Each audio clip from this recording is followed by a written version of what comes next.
Macron would never be president if Le Pen was not strong and quite fascistic. And Le Pen would never be strong if somebody like Macron was not in government, practicing socialism for the very few, for the ultra-rich, and austerity for the many. So the two, they may not like one another, but they've been playing this dance. And this dance now is taking us, unfortunately, to a postmodern version of the 1930s, where the ultra-right essentially is being handed over power by the center-right. You can see that the center-right has imploded. The Republicans have completely gone to ground. At the same time, you have Germany, which is, let's not forget, the steam engine of the economy of the European Union. So you have France going that way, and the business model of Germany is kaput. If you put the two together, because the EU is, after all, the Franco-German axis, we have a continent which is fading and is becoming geostrategically, politically, ethically. We saw what's going on with migrants being drowned, intentionally more or less by the European Union policy in the Mediterranean. It's becoming a cross between irrelevant and toxic.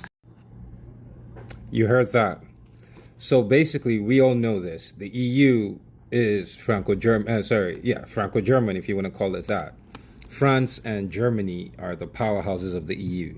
England has not been relevant since the 80s. We all saw that interview where the BBC interview where the Chinese representative of the Chinese government obliterated the British guy. Asked him, what does England produce? You have no industries. You don't make any tech. You don't manufacture any. You're like American Confederates. You're trying to live off a glory of whatever the fuck happened hundreds of years ago. Like, you have no power. But back to the story at hand. The EU is dying. You are seeing what's happening. All I'm saying for us Africans, right, is once they get to where they realize, look, we cannot sustain our means of living without Africa. Because everything that's happening right now is happening because Africa is waking up. Once they come to the realization, because far-right countries are taking over in different, far-right parties are taking over in different European countries. And one of the things that we know is you cannot go to war without the people's approval.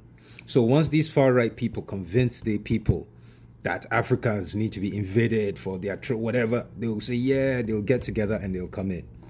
We don't. They've kept us weaponless, powerless for so long to ensure that this, you see, it's happening. If they decide to come in, we the people, what do we have to fight with?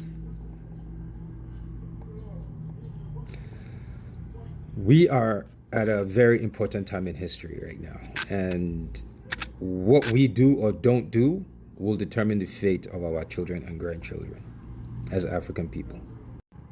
You heard it. They are becoming economically, politically, geostrategically, even morally irrelevant. And they are the kings of propaganda. Once they go back, they will come back to Africa, they will kill, they will take what they need to take. Within another generation, we would have forgotten their atrocities. Till this moment, South Africans are still in my comments defending white people. Till this moment, South Africans are in my comments saying they prefer them over us. Propaganda runs deep. We need to understand what's going on. We need to prepare for what's going on, what's about to come.